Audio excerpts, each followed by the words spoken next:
Boa tarde a todos. Quero-vos cumprimentar com a paz de Deus. E a nossa partilha bíblica desta tarde vai incidir nos capítulos 6, 7 e 8 de Juízes e tem como título O Senhor é Paz. O livro de Juízes nos traz vários episódios da vida de uma nação em que Deus, através de homens e mulheres comuns, capacitou-os a lutarem para restaurar a paz da sua nação. Ao longo da vida, se há coisa que o ser humano aprecia, é a paz. A paz no lar, a paz na família, a paz no trabalho, a paz na comunidade, a paz no país onde habita. Mas a paz, ela tem um preço. Se o Senhor é paz, por que estamos desamparados? Perguntou Gedeão, versículo 1 ao versículo 6. O final do capítulo 5 de Juízes termina com uma expressão muito interessante. E sossegou a terra durante 40 anos. Débora e Baraque foram os personagens que Deus usou e que lutaram naquele momento das suas vidas para que a paz fosse restaurada e foram bem-sucedidos durante 40 anos. Mas o capítulo 6 inicia de uma forma surpreendente. Diz o texto: porém, os filhos de Israel fizeram o que parecia mal aos olhos do Senhor, e o Senhor os deu nas mãos dos midianitas. Mas o que é que Israel fez mal aos olhos do Senhor? Romperam o concerto que Deus fez com eles, não dando ouvidos à sua voz. Versículo 10. Romperam com os mandamentos, romperam com os estatutos, romperam com a adoração, se esqueceram de Deus e dos seus mandamentos e mexeram com os princípios de Deus ao virarem as costas a Deus. Mas o que significa isto de dar nas mãos dos midianitas? Significa que algumas consequências vieram à vida do povo. Os midianitas continuavam a prevalecer contra o povo de Israel, de maneira que os israelitas precisaram de fugir, de se esconder e de se isolarem em covas e em cavernas nos montes. Os israelitas continuavam a lutar contra os midianitas, semeando para sobreviver. Mas diz o texto que aquele inimigo subia como gafanhotos e dizimava tudo. Versículos 3 a 5. Que Israel empobreceu muito pela presença daquele inimigo. Versículo 6.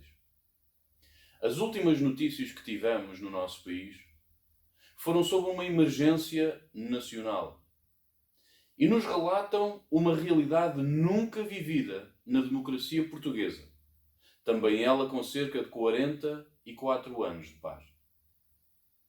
Durante estes anos, temos vivido tempos mais ou menos regulares, embora tendo vindo a degradarem-se ao longo do tempo. E agora estamos a viver tempos de emergência nacional. Mas se o Senhor é paz, por que estamos desamparados? Perguntamos nós. Porque em boa verdade, também nós estamos a experimentar um inimigo que nos obriga a fugir, que nos obriga a esconder, que nos obriga a isolar-nos de tudo para não sermos apanhados. Em boa verdade, também nós tentamos contrariar este inimigo lutando com todos os meios à nossa volta. Mas diariamente os casos de infecção parecem aumentar e prevalecer cada vez mais. Em boa verdade, também nós percebemos que este inimigo virá a fazer estragos enormes na economia mundial e, obviamente, na nossa economia nacional. Assim, em abono da verdade, também nós, como nação, como famílias, como indivíduos que somos, nos afastamos de Deus. Nos afastamos dos seus estatutos. Nos afastamos dos seus mandamentos. Nos afastamos da sua vontade. Em que nos afastamos da sua vontade, poderão alguns perguntar. Mexemos com os princípios de Deus. Mexemos com o princípio do matrimónio quanto à exclusividade da heterossexualidade. Para Deus, a heterossexualidade é exclusiva, mas nós mexemos nesse princípio. Mexemos com o princípio da vida quando mexemos com o aborto e quando mexemos com a eutanásia. Primeiro livro de Samuel, no capítulo 2, versículo 6, diz: é o Senhor que dá e tira a vida. Mexemos com o princípio da identidade na ideologia de género. Gênesis, no capítulo 1, versículo 27, diz: macho e fêmea os criou. Mas nós mexemos no princípio da identidade, aprovando mais alguma coisa. Quando mexemos com os princípios de Deus, experimentamos o juízo e o desamparo de Deus. Em segundo lugar, se o Senhor é paz, precisamos clamar a Ele por paz. Versículo 7. Diz o texto no versículo 6 que o povo começou a clamar ao Senhor. O povo começou a clamar e não a reclamar. Reclamar é queixar-se sobre protesto, mas clamar é suplicar implorando por misericórdia. O povo não reclamou. O povo clamou em sinal de arrependimento, numa réstia de temor ao Senhor. Diz o versículo 7 que clamando os filhos de Israel, ou seja, enquanto os filhos de Israel clamavam, o Senhor respondeu. Quando mexemos com os princípios de Deus, experimentamos o juízo de Deus. Mas também quando clamamos ao Senhor, também experimentamos a sua misericórdia e o seu favor. Glória a Deus. Em terceiro lugar, se o Senhor é paz, vai responder ao teu clamor de paz. Em resposta ao clamor do povo, Deus respondeu lançando a sua graça sobre um jovem chamado Gedeão, desafiando-o a ir e a recuperar a paz, livrando a Israel dos midianitas. Mas Gedeão, como qualquer um de nós, olhou para si mesmo e se considerou aquém do desafio.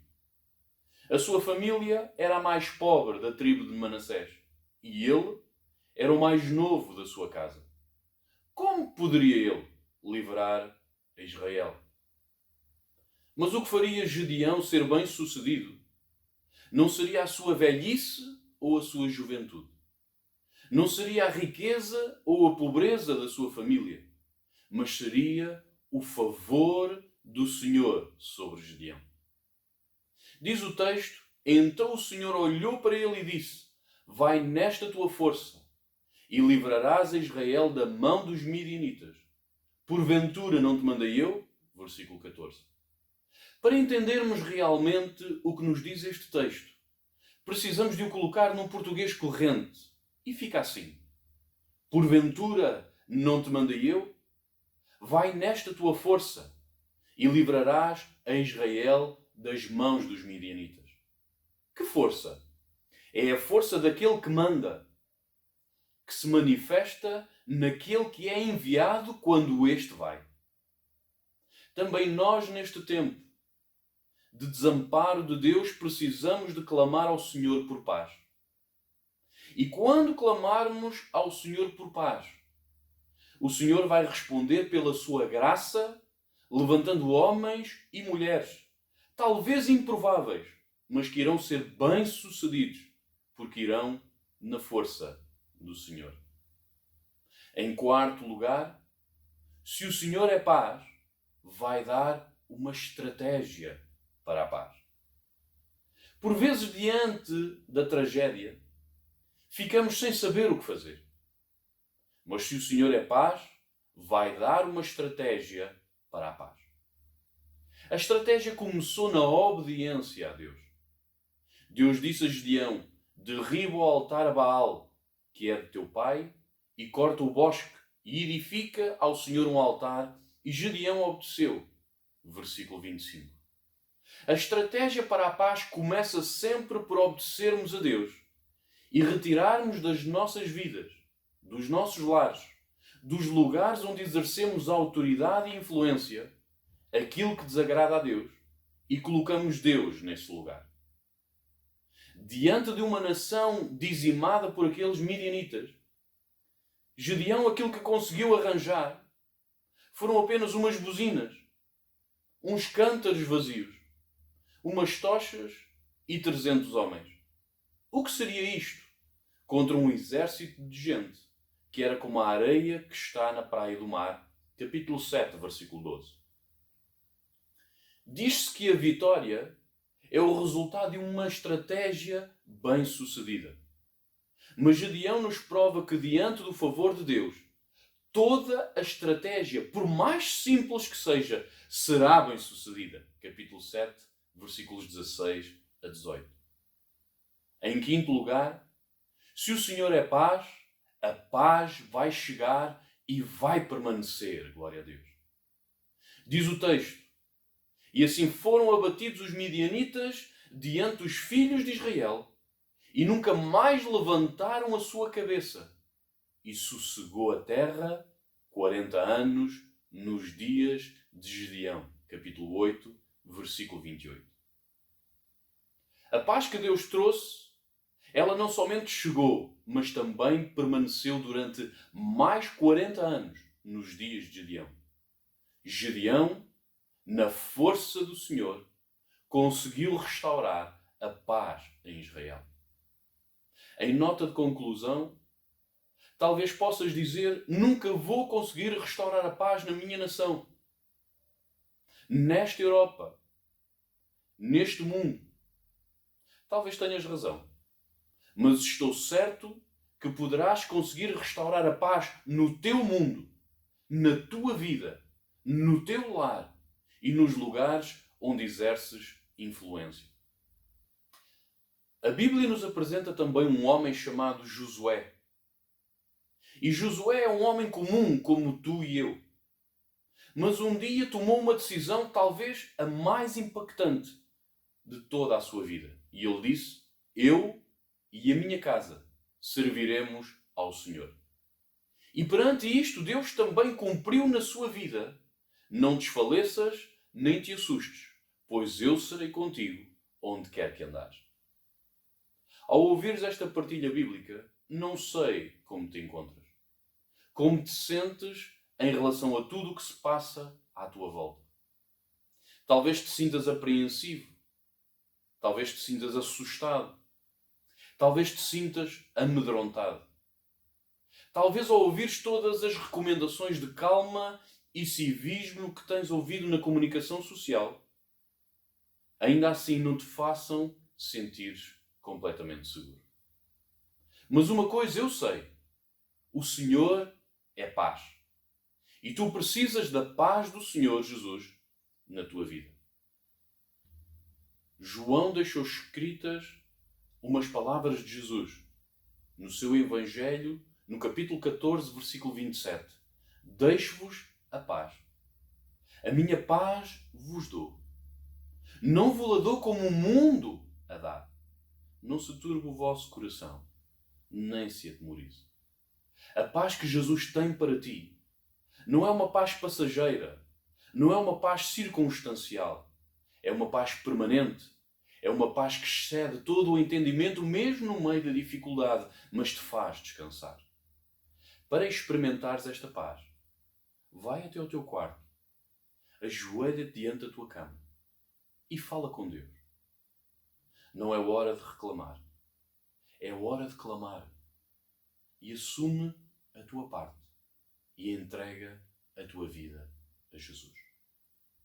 Se o fizeres em verdade e em sinceridade diante de Deus, vais experimentar uma paz que te vai fazer sentir completamente seguro, pois o Senhor é paz. Deus ricamente abençoe. Há um amor que sempre vai existir, vai vencer. O amor vai vencer, vou vencer. O amor vou vencer, ele venceu. A morte ele venceu para sempre, sempre vai vencer.